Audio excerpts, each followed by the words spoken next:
sweeping over the land. The approaching storm may seem violent and destructive to us, but to nature, it's a new beginning in the cycle of life.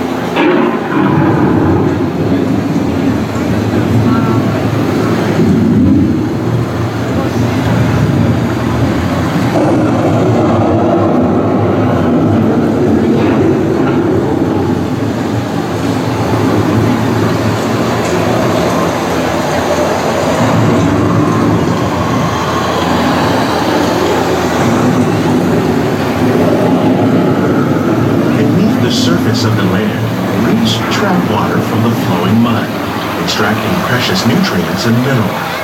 These elements, when combined with sunlight, create the diverse living systems of our planet.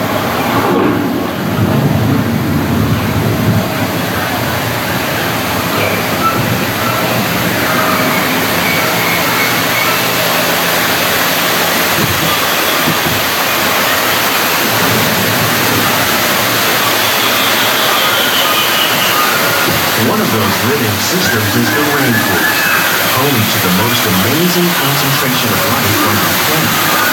These dense and beautiful forests cover only a tiny portion of the Earth's surface, but they contain more than half of its plant and animal species. Rainforests are also extremely rich and productive living systems, providing us with oxygen, food, medicines, and other elements essential to our lives.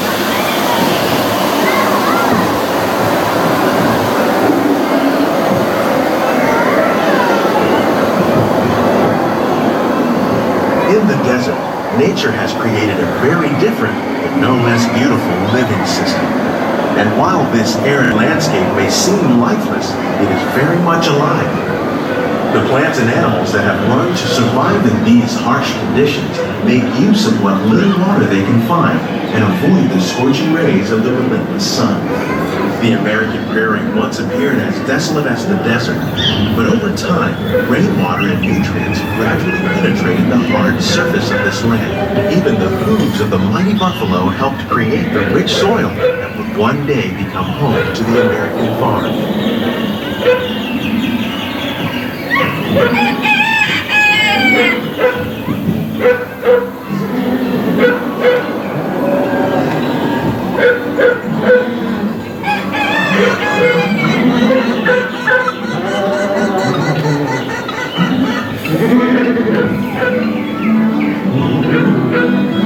Of all the forces at work on the land, humans have had one of the most profound effects. The need to produce food for a growing world led to the enormous use and sometimes overuse of the land. In our search for more efficient ways to grow food, we often fail to realize the impact of our methods.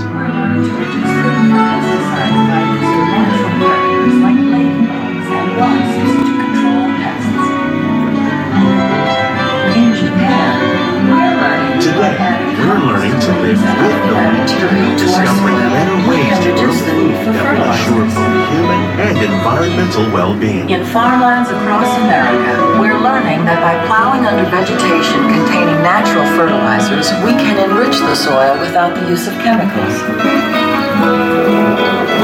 In Saudi Arabia and Mexico, we're learning to produce food on desert seacoasts by developing and planting crops that thrive on saltwater. Here at Epcot, we're learning to reduce the need for pesticides by using natural fertilizers like melons and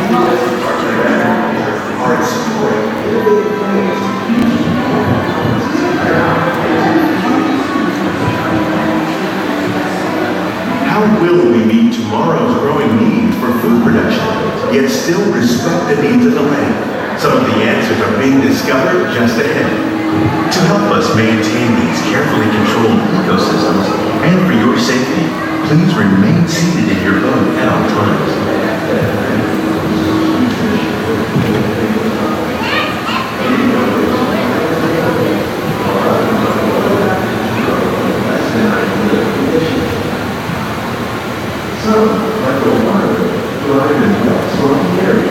Welcome to our living laboratory, where scientists from Epcot and the U.S. Department of Agriculture are exploring innovative ways to produce bountiful harvests now and into the future.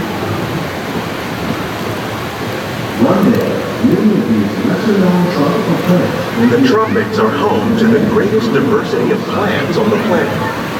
Many of these, like papaya, bananas, cacao, coffee, and rice, are well known around the world. These are just a few of the edible plants that have been an important source of nutrition for people living in the tropics. Many are rich in vitamins and minerals, while others are well adapted to growing in less than ideal conditions. Some, like the water lily, thrive in wet, swampy areas and waterways. All parts of this plant, even the flower petals, are edible. The starchy root of the plant has long been used to make flour for baking.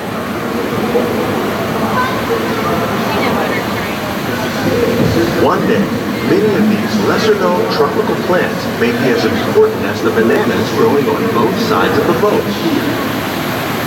More than 28 million tons of bananas are eaten annually, making it the most popular fruit in the world.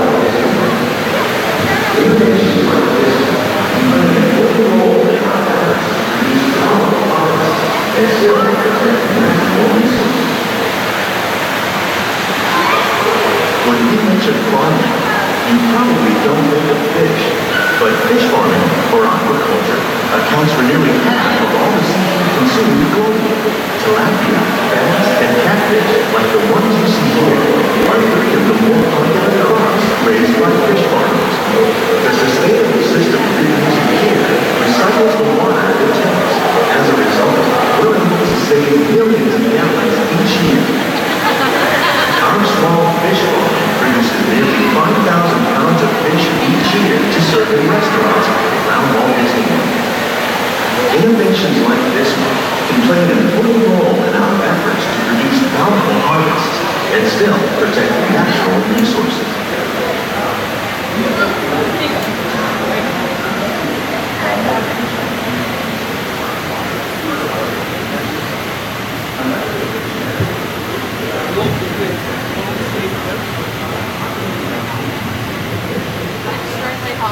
While there are more than 50,000 edible plant species in the world, most of us are only familiar with the handful that make up our everyday diet.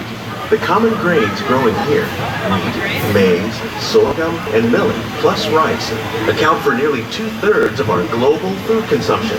Learning how to increase yields of these staples is an important goal of research around the world.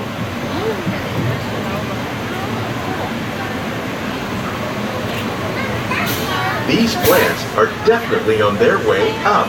Innovative growing techniques like these increase yields while more efficiently using resources like water, fertilizer, and pesticides. Another innovation at work here is our integrated pest management program. By populating our greenhouses with beneficial insects that prey on harmful pests like aphids and flies, we are significantly reducing our reliance on conventional pesticides. We're growing these crops using our nutrient film system. This technique precisely controls and recycles water and nutrients. With it, we can produce over 27,000 heads of lettuce a year in this one small area.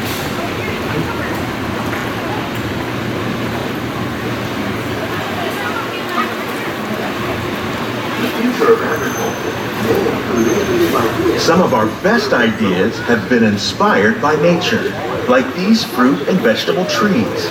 By growing these ground plants vertically, we can increase yields and better control diseases. These crops taste as good as they look. In fact, we serve more than 15 tons of produce from our greenhouses in restaurants here at the land every year. It's another great way to produce more while using less. In our lab, Epcot scientists are working with the U.S. Department of Agriculture on a number of innovative projects. The goal of these efforts is to produce higher yielding and better quality plants.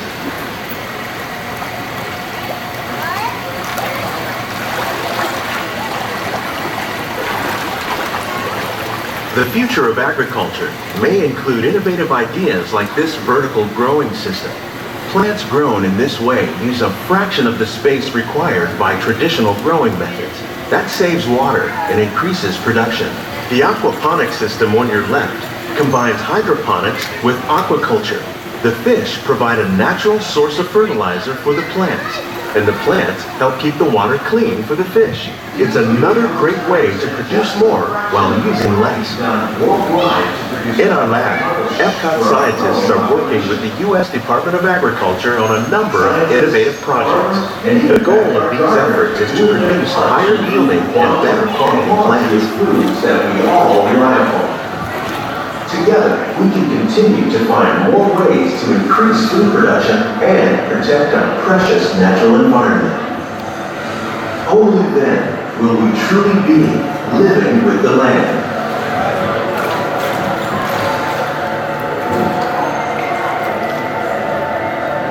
On behalf of Walt Disney World, we hope you've enjoyed this unique journey through our living laboratories.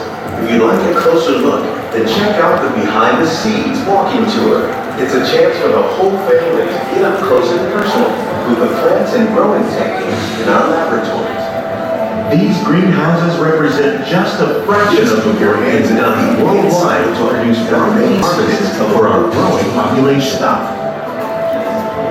Scientists, farmers, and even backyard gardeners are doing their part to improve the quantity and quality of foods that we all rely upon. Together, we can continue to find more ways to increase food production and protect our precious natural environment. Only then will we truly be living with the land.